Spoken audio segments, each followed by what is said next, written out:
Il n'y a pas du répondant en face. Pas du répondant. Attention à ce bon mouvement, cette feinte de corps. Et derrière la frappe, l'ouverture du score. Oh, quel beau geste. Il a vu de loin l'espace, la fenêtre de tir, et il a lâché. Et ce sont les Chiliens qui sont allés jusqu'au bout. On l'a dit, j'ai des Luis Coupa. Ils sont revenus avec beaucoup d'envie, beaucoup d'ambition. Et voilà qu'ils ont marqué en premier. Et c'est Lucas Cepeda. Tout est parfait, en tout cas, tout est parfait sur cette action. Ils construisent bien. Ils voient que la RDC a du mal à sortir de son bloc parce qu'en première période, rappelez-vous, j'ai parlé du bloc bas. Et la RDC qui reculait, il a pris son temps, il a observé, il a regardé l'angle des tirs. Il a tiré une très belle frappe. Déjà, je vous rappelais que ces joueurs avaient déjà marqué contre le Portugal. Un très bon, joli tir là. C'est plutôt Dario Osorio. D'une belle frappe du pied gauche. Et attention, il faut rester concentré avec ce coup franc. Dans les 20 mètres.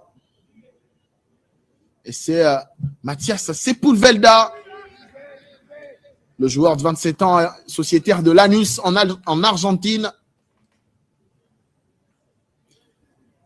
qui va peut-être s'en charger avec son pied gauche.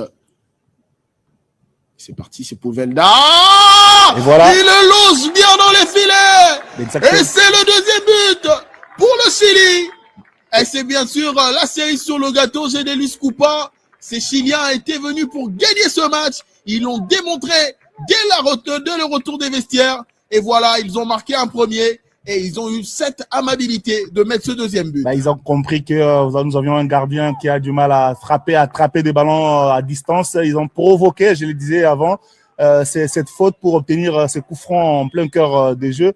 Et ils ont, voilà, c'est toujours le même joueur qui s'est fait justice. Il a très bien placé le ballon. Il a obtenu ce coup franc. Et il a cherché vraiment la lucarne. Et voilà, la RDC qui est menée 2-0 là, c'est quasi fait, c'est le break est fait. Donc Lionel Mpassi a également montré ses limites sur de balles à distance.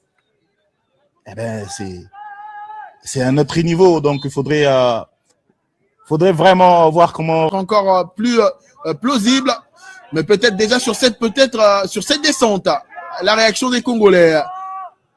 On réussit à entrer dans la surface. Voilà. Et oui, la réduction du score avec la manière, avec de l'envie. Joris Kayembe pour le 2-1. Encore une fois, Joris Kayembe qui est venu se présenter dans la surface de réparation avec une belle patte gauche. Il a trouvé voilà, cette belle frappe enroulée qui n'a pas donné la possibilité au gardien chilien d'aller chercher. Et c'est comme ça il fallait peut-être